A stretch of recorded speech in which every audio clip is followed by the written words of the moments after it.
दोस्तों, इतिहास गवाह है, जब भी कोई बड़ी अनहोनी हुई है तो उसके पीछे तीन चीज़ें होती हैं, या तो इंसान का शक, या गुस्सा, या फिर उसकी मानसिकता। और इन तीनों के चलते इंसान कर बैठता है एक ऐसी वारदात जो दूसरों के लिए या तो सीख बन जाती है या बन जाता है डर। सतर्क भारत में मैं आपके साथ साझा करूंगा क्राइम के कुछ ऐसे किस्से जिन्होंने इंसानियत को झकझोर कर रख दिया। हमारा मकसद है आपको सतर्क करना, तो देखना ना भूलें सतर्क भारत, सिर्फ देश रोजाना पर।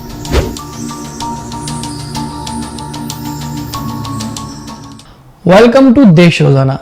मेरा नाम है किरण और हमेशा की तरह मैं आप लोगों के समक्ष हूँ, आपके सामने हूँ, एक और ऐसी दास्तान लेकर, ऐसी कहानी लेकर जो हमें सीख देती है, जिससे हमें बहुत कुछ सीखने को मिलता है। और क्राइम की इन कहानियों को आप बहुत प्यार दे रहे हैं, खासा आप लोग इसे पसंद कर रहे हैं, उसके लिए भी शुक्रिया। तो आज की एक जो कहानी मैं लेकर आया हूँ, ये कहानी बहुत अटपटी सी है, बहुत अजीब सी है। और अजीब इसलिए है क्योंकि इसमें कुछ नहीं किया गया। कुछ नहीं से मेरा मतलब ये है कि ना तो आज तक ये पता चल पाया है कि ये किसने किया, और ना ही ये पता चल पाया कि ये क्यों किया गया। जिसने भी ये करवाया वो क्यों करवाया, कुछ नहीं पता चला। इसके अलावा इतना बड़ा कांड हो गया, उसके बावजूद ना तो पुलिस ने कोई इसके ऊपर एक्शन लिया, मतलब कि कोई इसके जांच पड़ताल कुछ भी नहीं किया गया, ना इसके ऊपर कोई रिपोर्ट हुई। और तो और बाकियों का छोड़ो, घर वालों ने भी, जिस बंदे की उस टाइम पे इसके साथ ये हुआ, उसके घर वालों ने भी कोई रिपोर्ट नहीं करवाई पुलिस में। और आज तक ये मामला एज इट इज है, अनसॉल्व्ड है, किसी को कुछ भी नहीं पता है। तो आइए कोशिश करते हैं जानने की कि ऐसा क्यों हुआ कि आज तक इसका कोई सुराग नहीं है। चलिए चलते हैं बहुत पुराने पंजाब में, 1980 के पंजाब में। यह कहानी एक ऐसे सिंगर की है। उस वक्त पे एक सिंगर ऐसा हुआ, लोग कहते हैं कि जब वो गाता था तो लगता था कि उसके मुंह से अमृत छलक रहा है, लोगों के कानों को सुकून मिलता था उसकी आवाज सुन के, लोग मदहोश हो जाते थे। लगता था उसने सबको, जितनी भी पब्लिक वहां पर होती थी, सबको अपने वश में कर लिया है, और जो वो कह रहा है वो पब्लिक कर रही है। इतनी जादुई उसकी आवाज थी। और कहा यह भी जाता है कि इस सिंगर को ज्यादा फेमस किया ट्रक ड्राइवर्स ने, क्योंकि ट्रक ड्राइवर्स क्या क्या करते थे, उसके गानों के कैसेट्स लगा लेते थे ट्रक में, और फिर क्या दिन क्या रात, क्या आंधी क्या तूफान, वो 24-24 घंटे ट्रक चलाते थे, वो भी बिना थके। वो लोग कहते थे कि इसके गाने सुनकर हमें एक अजीब ही नशा हो जाता है, एक अफीम का नशा हो जाता है, और हमें कुछ समझ नहीं आता, ना हमको थकान लगती है, ना हमें कहीं रुकना है, ना कुछ खाना है, ना पीना है। मतलब इतना क्रेज था इस सिंगर का लोगों के बीच में। और इस सिंगर का नाम था अमर सिंह चमकीला। तो ये कहानी है अमर सिंह चमकीला, उसके कैरियर और उसके साथ हुए उस कांड की। अमर सिंह चमकीला उस वक्त के पंजाब में सबसे बड़े सिंगर माने जाते थे, और ये नाम उस वक्त पर इतना ज्यादा हिट हुआ कि बाकी के जितने भी सिंगर्स थे उनको काम मिलना बंद हो गया, वो लगभग बेरोजगार हो गए। पब्लिक को सिर्फ एक ही नाम चाहिए था, एक ही आवाज चाहिए थी, और वो थी अमर सिंह चमकीला। पंजाबी म्यूजिक इंडस्ट्री में एक रेवोल्यूशन आ गया था। और सोचो, अगर वो बंदा आज होता, ये भी कहा जाता है कि अगर वो बंदा आज जिंदा होता तो पंजाबी म्यूजिक इंडस्ट्री को एक अलग लेवल पर ले गया होता। मतलब उसके गाने, उसकी आवाज, उसका लिखाई इतनी जबरदस्त थी कि लोग मदहोश हो जाते थे। और गाने तो गाने, एल्बम तो एल्बम, कैसेट तो कैसेट, इसके अलावा स्टेज शोज भी बहुत सारे किए, और ना सिर्फ अपने देश में बल्कि अमेरिका, कनाडा, सऊदी अरब, न जाने कहां कहां, कितने देशों में स्टेज शोज भी किए, और अपने देश में तो बहुत ज्यादा। इनके बारे में एक बात कही जाती है कि चमकीला ने एक वर्ल्ड रिकॉर्ड मेंटेन किया जो आज तक अनब्रेकेबल है। 365 दिन, एक साल में 365 दिन होते हैं, उन 365 दिन में 366 स्टेज शो किए थे अमर सिंह चमकीला ने। कई बार स्केड्यूल इतना बिजी होता था कि दिन में 2-2, 3-3 शोज करने पड़ते थे, सांस लेने तक की फुर्सत नहीं होती थी, लेकिन पब्लिक को सिर्फ अमर सिंह चमकीला ही चाहिए था। चमकीला ने अपने 10 साल के छोटे से करियर में वो सब हासिल कर लिया जो मतलब किसी का सपना होता है पाना, कि वो अपनी पूरी जिंदगी लगा देता है अपने उस सपने को अचीव करने में। लेकिन अमर सिंह चमकीला ने सिर्फ 10 साल के अपने छोटे से करियर में वो सब पा लिया। कहा जाता है कि जब चमकीला उस वक्त पे गाया करते थे तो उनके सिवा किसी और सिंगर की कैसेट्स नहीं बिका करती थी। तो ये कहानी है अमर सिंह चमकीला की, उनके करियर की और उनकी मर्डर की। इस उभरते हुए सितारे को दबा दिया गया। आइए चलते हैं 1980 के पंजाब में। ये बात है 8 मार्च 1988 की। लुधियाना से तकरीबन 35-40 किलोमीटर दूर एक गांव है महसामपुर। अब उस महसामपुर में चमकीला का शो था, स्टेज शो था। अब वो वहां पर अपनी गाड़ी से पहुंचे और गाड़ी पार्किंग में जहां पर भी खड़ी करने की जगह थी वहां पर लगाई और उसके बाद उस गाड़ी में से 5 लोग उतरे। अमर सिंह चमकीला, उनकी को सिंगर अमरजोत जो कि उनकी पत्नी भी थी, वाइफ भी थी, और उसके अलावा 3 म्यूजिशियंस, जो एक तबला वादक, एक हारमोनियम वादक और एक और 5, टोटल 5 लोग थे।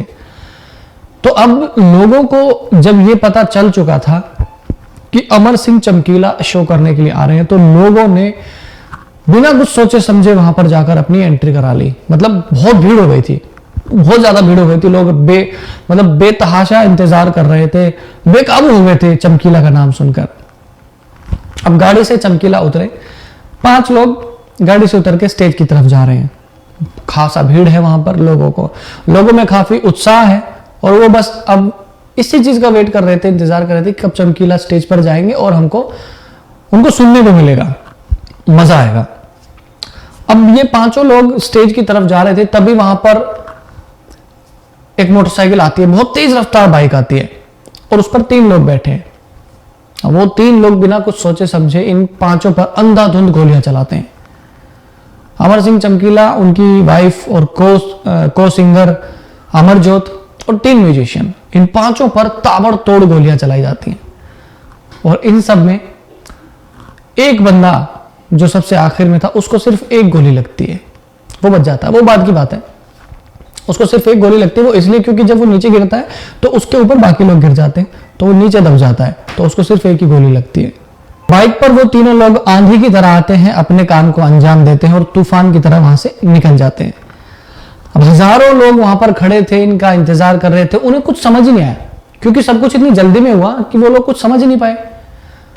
इतने सारे लोगों के सामने उनके चहेते सिंगर को किसी ने गोली मार दी, उसकी हत्या कर दी और वहां से फरार हो गए। अब लोगों ने जो उनका बेसब्री से इंतजार कर रहे थे, उनमें खुशी थी कि वो उनको चमकीला को सुनने को मिलेगा। अब वहां पर खौफ का सन्नाटा फैल गया था।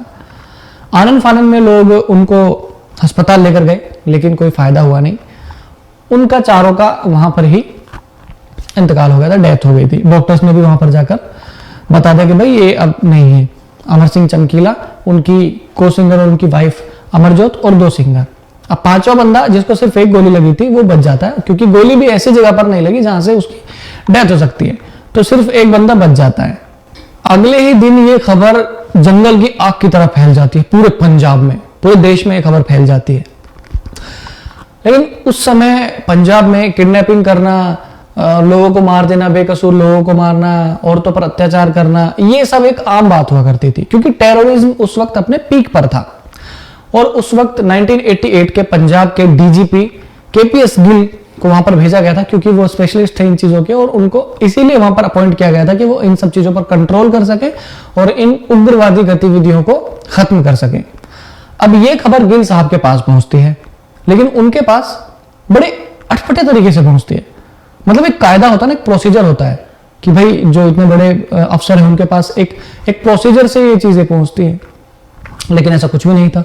पंजाब के इतने बड़े सिंगर जो कि लोगों के बीच में बहुत ज्यादा खासा फेमस था, उसकी हत्या हो गई है, उसका मर्डर कर दिया गया है। लेकिन बावजूद इसके अटपटी चीजें ये थी कि इसके खिलाफ किसी के पास कोई सबूत ही नहीं। ना तो उसके घर वालों ने कोई शिकायत करे पुलिस में कि भाई हमारे लड़के को मार दिया, ऐसे ऐसे करके चीजें हैं, लेकिन ऐसा कुछ नहीं। हजारों लोग जो वहां पर चश्मदीद थे, उनमें से कोई बंदा स्टेशन में या पुलिस स्टेशन पुलिस के पास कि भाई जरा देखो ये चीजें हैं, बट ऐसा भी कुछ नहीं हुआ। ना ही पुलिस की तरफ से कोई इनिशिएटिव लिया गया। भाई ये एक प्रोसीजर होता है ना, अगर पुलिस को डिपार्टमेंट को पता लगती है कि भाई यहाँ पर कुछ काम हुआ है, कांड हो गया, तो वो जाते हैं वहां पर सारी चीजों को देखने के लिए, बट ऐसा भी नहीं हुआ। बस एक छोटी सी शिकायत दर्ज कराई गई, वो भी सिर्फ फॉर्मेलिटी के लिए, और वो भी किसी और ने, पता नहीं किसने कराई थी, उसके चमकीला के घर वालों में से कोई भी नहीं था। बिकॉज उस वक्त पे खालिस्तानी मूवमेंट अपने चरम पर थी और इन सारी चीजों को इग्नोर किया जाता था। एक ही चीज पर ध्यान दिया जाता था और वो ये था कि कैसे इस टेररिज्म को पंजाब से खत्म किया जाए। तो ये अगवा कर लेना, किडनैपिंग, मर्डर वगैरह ये सब बहुत आम बात थी और इन पर इतना ध्यान भी नहीं दिया जाता था। अब थोड़ा सा अमर सिंह चमकीला के बारे में जानते हैं। लुधियाना के आसपास एक छोटा सा गांव है, एक जगह है दुर्गी, जहां पर अमर सिंह चमकीला का जन्म एक दलित परिवार में हुआ। वो शुरू से ही ना इलेक्ट्रिशियन बनना चाहते थे, मतलब बिजली का काम करने वाला जो बंदा होता है ना, वो बनना चाहते थे, लेकिन वो उसमें सफल नहीं हुए। तो फिर उन्होंने एक कपड़ा मिल में काम करना शुरू कर दिया। अब ये सब चीजें चलते चलते वो उनकी बस जिंदगी चले जा रही थी, लेकिन एक चीज जो उनके साथ थी वो थी उनकी आवाज। वो दूसरे सिंगर्स के गाने गाया करते थे, कॉपी किया करते थे, तो लोग बड़ा ये कहा, उनको बड़ा अप्रिशिएट किया करते थे। कहते थे कि इनके गले में भगवान ने कोयल बिठा के भेजी है, और वाकई में उनकी आवाज इतनी सुरीली थी भी। जैसे जैसे वक्त बीतता गया तो दूसरे सिंगर्स को सुनते सुनते चमकीला भी गाने लग गए। फिर कुछ बड़े सिंगर्स के नीचे काम किया और अपनी प्रतिभा को थोड़ा सा और निखारा। उन सबको सुनते सुनते फिर वो गाने लिखने भी लग गए। चमकीला अपने गाने खुद लिखने लग गए और फिर लिखने के बाद उन्हें खुद ही कंपोज भी करने लगे और खुद ही गाने भी लग गए। लेकिन दिक्कत यहां पर एक आ रही थी, और दिक्कत ये थी कि उन्हें कोई फीमेल सिंगर नहीं मिल रही थी। बहुत कोशिशें, कई सिंगर्स आई भी, लेकिन वो फिट नहीं बैठी। कोई एक दिन काम करती, कोई 2 दिन काम करती, वो छोड़ के चली जाती, और कोई उनके हिसाब से फिट ही नहीं बैठता था। तो किसी ने चमकीला को एक राय दी, एक सलाह दी कि एक लड़की है अमरजोत, बड़ा अच्छा गाती है, आप उसके साथ ट्राई करो, उसके साथ आप अपनी जुगलबंदी बनाने की कोशिश करो। तो अमरजोत जी से कांटेक्ट किया गया, वो आई, उनका ट्रायल हुआ, दोनों ने साथ में गाना गाया और दोनों की जोड़ी बहुत अच्छी बन गई। और इन दोनों की जोड़ी ये जो बनी थी, ये लोगों के बीच में इतनी पॉपुलर हुई, इतनी सुपरहिट हुई कि वो जो भी गाना गाए वही सुपरहिट हो जाए, वो जो भी गाना गाए वही आसमान को छू जाए, उसकी बुलंदियों पर पहुंच जाए। तो ये जोड़ी बहुत सुपरहिट हुई। अब साथ काम करते करते दोनों में प्यार हो गया और दोनों ने शादी कर ली। हालांकि चमकीला की शादी पहले हो चुकी थी, लेकिन बावजूद उसके इन दोनों ने शादी कर ली। अब इन दोनों की जोड़ी इतनी हिट हुई, इनके गाने इतने हिट हुए कि अब ये लोग स्टेज शोज भी करने लगे और इनके स्टेज शोज बहुत पॉपुलर हुए। लोगों को खींचने का जो असली काम किया वो इनके स्टेज शोज ने ही किया। गांव-गांव जाकर, जगह जगह जाकर ये स्टेज पर शोज किया करते थे और धीरे धीरे इनको पूरे देश से, पूरे भारत से स्टेज शो करने की इन्विटेशंस आने लगे, बुकिंग्स आने लगी। और फिर इसके बाद इतनी पॉपुलैरिटी बढ़ी कि न सिर्फ देश, बाहर विदेशों से भी इनको बुकिंग आने लगी। यूएसए, कनाडा, जर्मनी, न जाने कहां कहां इन्होंने स्टेज शोज किए। दुबई तक ये लोग स्टेज शो करने के लिए गए। अब इनकी पॉपुलैरिटी इतनी बढ़ गई कि इनके अलावा बाकी के सारे सिंगर्स लगभग एक तरीके से बेरोजगार हो गए। उनके पास कोई काम नहीं, उन्हें स्टेज शोज मिलने तो बंद हुए ही हुए, साथ साथ अगर वो कोई कैसेट भी निकालते थे तो उन्हें कोई खरीदता ही नहीं था, कोई भी नहीं खरीदता था। सबको सिर्फ एक नाम चाहिए था और वो था अमर सिंह चमकीला। अब इन सब से बाकी के जो दूसरे सिंगर्स थे उनको जलन और उनमें बहुत गुस्सा पैदा हो गया।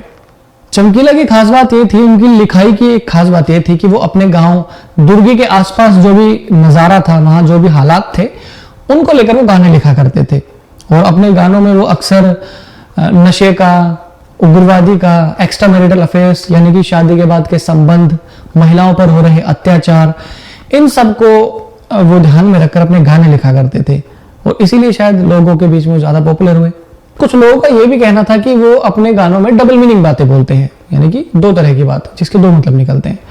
और इन सब चीजों को लेकर उस वक्त खालिस्तानी मूवमेंट अपने चरम पर थी, तो खालिस्तान के कुछ उग्रवादियों ने इन्हें कई बार धमकियां दी कि ये गाने आप बनाने बंद कर दो, नहीं तो आपको जान से हाथ धोना पड़ेगा। लेकिन भाई एक आर्टिस्ट तो अपनी आर्ट को निखारता रहता है, उन्होंने ये सब जारी रखा। एक बार इन्हें श्री हरविंदर सिंह से भी बुलावा आया, हरविंदर सिंह साहब से बुलावा आया, क्योंकि इनके कुछ गानों की वजह से वो लोग भी खासा नाराज हुए थे। तो ये चमकीला खुद वहां पर गए, उनसे माफी मांगी और वादा किया कि वो दोबारा ऐसे गाने नहीं लिखेंगे। उसके बाद चमकीला ने कुछ भक्ति गाने लिखे और वो गाए। भक्ति गानों ने इनके करियर में 4 चांद लगा दिए। लोगों ने इतना पसंद किया कि लोगों ने ये तक कहा कि आप अब भक्ति गाने ही लिखो, ऐसे ही गाने लिखो। लेकिन जो एक कला होती है ना, वो एक दायरे तक सीमित नहीं रहती, वो निकल कर सामने आती है। तो भक्ति गाने भी लिखे, वो भी बहुत पॉपुलर हुए लोगों में। लोगों को चमकीला की आवाज का चस्का लग चुका था और दूसरी तरफ खालिस्तानी और बाकी जगहों से इनको लगातार धमकियां आती रहती थी। इन सब की शुरुआत हुई 1979 से, जब अमर सिंह चमकीला ने गाना शुरू किया। तब से लेकर आंख झपकते ही, पलक झपकते ही 1988 आ गया और 10 साल में इनके करियर ने वो पीक हासिल की जो बड़े बड़े सिंगर अपने सालों बाद भी अपने करियर में कभी हासिल नहीं कर पाए। लेकिन इस उभरते हुए सितारे को, इस बुलंद आवाज को दबा दिया गया। 10 साल के छोटे से करियर के बाद इस आवाज को दबा दिया गया। लेकिन बात यहां पर यह है कि आज तक किसी को पता ही नहीं चल पाया कि ये किसने किया, क्यों किया, इसके पीछे की क्या वजह रही, और आज तक ये अनसॉल्व्ड है। लेकिन इसको लेकर कुछ थ्योरीज सामने आई। जैसे कि सबसे पहले किसी ने कहा कि भाई ये कोई मर्डर नहीं है, ये ऑनर किलिंग है। और ऑनर किलिंग क्यों? चमकीला की जो वाइफ थी दूसरी वाली अमरजोत, जो उनकी को सिंगर भी थी, वो एक ऊंचे परिवार से वास्ता रखती थी, ऊंचे परिवार की थी वो, और अमर सिंह एक दलित परिवार से थे। तो ये बात अमरजोत के घर वालों को रास नहीं आई कि उसने एक दलित परिवार के लड़के से शादी की, इससे हमारा समाज में नाम खराब होगा, हमारी बिरादरी का नाम खराब होगा। और लोगों ने ये कहा कि अमरजोत के घर वाले और उनकी बिरादरी वाले इसमें शामिल थे, उनका इसमें हाथ था, इसलिए इसे ऑनर किलिंग कहा गया। लेकिन इसका कोई प्रूफ मिला नहीं। प्रूफ मिलता कैसे? क्योंकि वो बाइक वाले तो आए और वो मारकर चले गए, और आज तक वो कभी वो बाइक वाले पकड़े ही नहीं गए। अगर उस वक्त थोड़ा सा पंजाब पुलिस ने अपनी तरफ से एफर्ट्स किए होते तो शायद वो लोग पकड़े जाते, लेकिन वो लोग पकड़े ही नहीं गए, तो किसी को पता ही नहीं चला। तो इसका कोई प्रूफ था ही नहीं कि किसी ने। एक दूसरी थ्योरी ये भी थी कि ये सब खालिस्तानियों ने करवाया है, खालिस्तान के जो उग्रवादी थे उन लोगों ने ये काम करवाया है। बिकॉज कई बार उनको धमकियां भी आ चुकी थी चमकीला को खालिस्तानियों की तरफ से, और उनका ये कहना था कि चमकीला जो अपने गानों में थीम लेते हैं, जैसे कि औरतों पर अत्याचार, किडनैपिंग, ड्रग्स, युवाओं में ड्रग्स की लत, और भी काफी सारी चीजें जैसे शादी के बाद के संबंध, तो इस टाइप की जो चीजें लेते हैं वो अपने गाने में, इससे पंजाब की पवित्रता पर दाग लगता है, और पंजाब या पंजाब के लोगों की बदनामी हो, ये खालिस्तानियों को कतई मंजूर नहीं था। तो इसलिए कहा यह भी जाता है कि खालिस्तानियों का इसके पीछे हाथ हो सकता है। कुछ टाइम बाद एक आदमी पर भी शक किया गया कि शायद इसका हाथ हो सकता है इसके पीछे। जब ये सब चीजें खत्म हो गई, पंजाब से जब आतंकवाद और ये खालिस्तानी मूवमेंट जब खत्म कर दी गई, उसके बाद एक आदमी पर शक जताया गया कि हो सकता है उसका इसमें हाथ हो। तो दो लोगों ने कुछ टटोलने की, जानने की कोशिश की, उसके घर गए, लेकिन उस वक्त भी उसकी दबंगई इतनी थी कि उसके पास बैठने के बावजूद भी किसी की हिम्मत नहीं हुई कि वो उनसे पूछ सके कि अमर सिंह चमकीला के जो मर्डर केस था उसमें क्या आपका हाथ है? तो खाली हाथ लौटना पड़ा। तो यहां से कुछ नहीं मिला, क्योंकि वो आदमी उस वक्त खालिस्तान से जुड़ा हुआ था, उसके ऊपर काफी सारे केसेस थे। बाद में उसने सरेंडर कर दिया और उसके बाद फिर एक इज्जत वाली जिंदगी जीने लगा। तो इसका भी कोई प्रूफ नहीं था कि खालिस्तानियों ने कुछ करवाया है कि क्या करवाया है। इसके अलावा एक और थ्योरी ये भी सामने है कि भाई जो उस वक्त के सिंगर्स थे, क्योंकि अमर सिंह चमकीला एक बहुत बड़ा नाम बन चुका था, पंजाब का सबसे बड़ा सिंगर बन चुका था, तो इनकी वजह से बाकी सारे सिंगर्स बेरोजगार हो गए, तो उन्हें काम नहीं मिल रहा था। तो एक थ्योरी ये भी सामने आई, हो सकता है कि भाई उन सिंगर्स ने, क्योंकि उन्हें दिख गया था कि अब सबको चमकीला चाहिए, तो उनका तो सब कुछ ठप हो जाएगा, तो ऐसे में उन्होंने सोचा कि चमकीला को रास्ते से हटाना पड़ेगा, और उन लोगों ने इसकी सुपारी दे दी और काम को अंजाम दिया गया। लेकिन इसका भी कोई सबूत नहीं मिला। इसके अलावा पुलिस ने भी एक स्टेटमेंट दी कि एक ऑर्गेनाइजर था जिसने चमकीला को बुकिंग दी थी उसके वहां पर आकर शो करने के लिए, लेकिन चमकीला वहां पर नहीं गए। क्योंकि कई बार होता है कि आप इतने फंस जाते हैं कि एक शो कर रहे हैं और उससे निकलने में देर हो गई, तो दूसरी जगह पहुंचने में भी देर हो जाएगी, या फिर वहां का कैंसिल करना पड़ेगा। जैसे मैंने आपको शुरू में बताया था कि एक के बाद एक काफी सारे शोज इनको करने पड़ते थे, दिन में 2-2, 3-3 भी हो जाते थे। ऐसे में बंदा भाई थक भी जाता, उसकी एनर्जी भी खत्म हो जाती, तो बाकी सारी चीजें।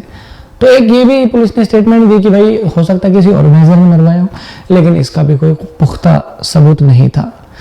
ये सब इसलिए अनसोल्ड है जहां तक मेरी ओपिनियन है। अगर वो 3 बंदे पकड़े जाते जिन्होंने गोली मारी, तो शायद सच सामने लोगों के आ सकता था, लेकिन उनको पकड़ा ही नहीं गया, क्योंकि उस वक्त एक बहुत बड़ा मुद्दा था खालिस्तानी मूवमेंट।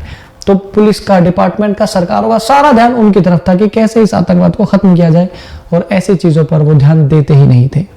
तो ये कुछ एक थ्योरी थी जो अमर सिंह चमकीला की डेथ से रिलेटेड थी, लेकिन किसी के बारे में कोई सबूत नहीं मिला तो सब थ्योरीज को खारिज कर दिया गया। एक ऐसा नाम, एक ऐसी शख्सियत जो कि उभर रहा था। कहते हैं कि अगर वो आज जिंदा होता तो पंजाबी म्यूजिक इंडस्ट्री एक अलग लेवल पर होती। वैसे भी आजकल बहुत अच्छी है, बट उसके अलावा भी एक अलग लेवल पर होती। एक उभरती हुई आवाज को दबा दिया गया और उसका न्याय आज तक नहीं हुआ। तो ये कहानी थी अमर सिंह चमकीला की। इनके बारे में एक चीज और ये भी फेमस थी कि जब ये लोग गाया करते थे, अमर सिंह चमकीला और उनकी मंडली, जो उनकी को सिंगर थी, उनकी वाइफ भी थी, जो कि ये लोग गाने में एक दूसरे से सवाल किया करते थे। मतलब जैसे वो मुद्दे मैंने बताए आपको, तो जो अमरजोत थी वो सवाल किया करती थी गा के, और वो चमकीला गा के ही उसका जवाब दिया करते थे। तो चमकीला कभी सवाल करते तो अमरजोत जवाब देती। तो ये जो एक नई विधा इन लोगों ने निकाली थी ना, ये लोगों में खासा पॉपुलर हुई, इसी वजह से इनको इतना नाम मिला। लेकिन उभरने से पहले ही सितारे को दबा दिया गया और अमर सिंह चमकीला हमारे बीच में नहीं है, और उनकी जो मिस्ट्री है अनसोल्ड है। तो आप मुझे कमेंट में लिख सकते हैं कि आपको ये कहानी कैसी लगी, और क्या आप इससे पहले अमर सिंह चमकीला का नाम जानते थे? आप कमेंट में लिख के बता सकते हैं। साथ ही साथ चैनल को सब्सक्राइब करें, शेयर करें, लोगों तक पहुंचाएं। हमारी फैमिली डे बाय डे बढ़ती जा रही है। साथ ही रेडियो रोजाना और देश रोजाना की एप्लीकेशन को भी इंस्टॉल करें। रेडियो रोजाना पर आपको मिलेगा फुल ऑन एंटरटेनमेंट, और देश रोजाना पर आपको मिलेगी बहुत सारी चीजें। फिलहाल सब्सक्राइब करें, लोगों तक पहुंचाएं।